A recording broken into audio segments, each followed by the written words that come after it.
Polemik berkepanjangan antara Ketua KPSA, Kelompok Pelestari Sumber Daya Alam versus PT RJP Raja Wali Jaya Perkasa yang sejak tahun 2020 ke Polres Kuburaya, Kalimantan Barat, berujung ke tuntutan senilai 28 miliar rupiah.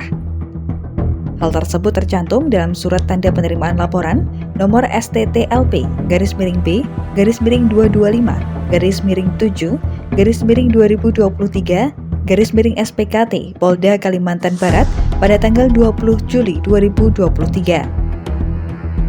Berawal sejak tahun 2020, masalah kasus tentang tindak pidana dugaan penyerobotan tanah atau dugaan pemalsuan dokumen ini sudah dilaporkan ke Polres Kuburaya pada tanggal 9 Maret 2020 oleh Ketua KPSA Nasrun M. Tahir, namun juga belum selesai hingga terjadi perusakan pondok oleh sekelompok orang di sekitar lahan KPSA pada bulan lalu.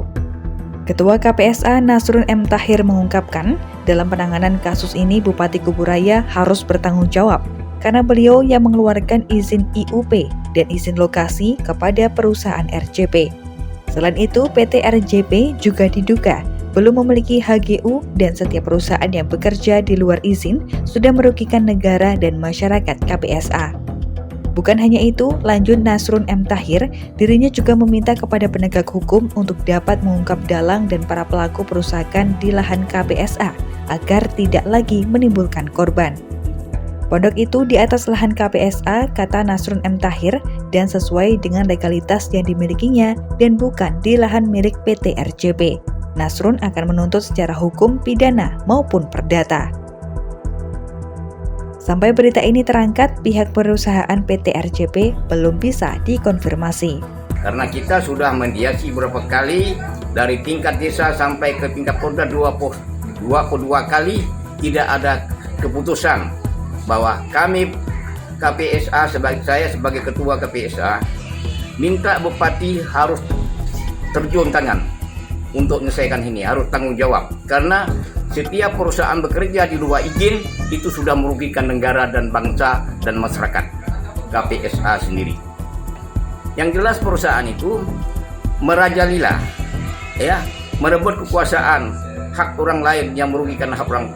Yang jelas bekerja di luar izin tetap sudah merugikan negara. Nah, ini Bupati jangan diam-diam, harus tegas dan tindak, karena dia sebagai pemberi izin job, dan setiap perusahaan itu harus mempunyai HGU, sedangkan kalau perusahaan HGP tidak mempunyai HGU, hanya izin sebatas izin lokasi. Nah, izin lokasi muaranya Unit 2 dan Sungai Bulan, bukan di Rasau Jaya umum, bukan di atas lahan RJP, di atas lahan milik KPSA, sesuai surat-surat legalitas dan surat landasan hak yang kami miliki.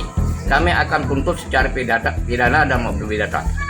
Sayangnya kemarin kita sudah lapor dalam perusahaan itu ke Polda, tapi mereka tidak mau terima. Oh, gitu, ada Pak? Apa sih sebenarnya? Di dalam kasus KPSA yang ditangani oleh penegak hukum Provinsi Kalimantan Barat Polda, Bupati Moda Mendra jangan lepas tangan. Karena izin yang dikeluarkan Bupati Muda tahun 2009 kemarin nomor 27/29 itu bahwa sudah tegas mengatakan tidak boleh perusahaan bekerja di luar izin. Hak-hak masyarakat itu harus dibebaskan. Dan perusahaan juga tidak berwenang mempunyai tanah di atas itu, hanya sebatas izin. Petinggi-petinggi lah yang di atas berkaitan tentang ini belum tepat ditugaskan. Supaya jangan sampai ada terjadi keributan di lapangan. Bukan lagi hanya keributan, korban yang kita korban jiwa ini. Korban, dan ini negara-negara hukum. Bukan negara kekuatan. Dari Kalimantan Barat, Hadi Saprana, JKTV melaporkan.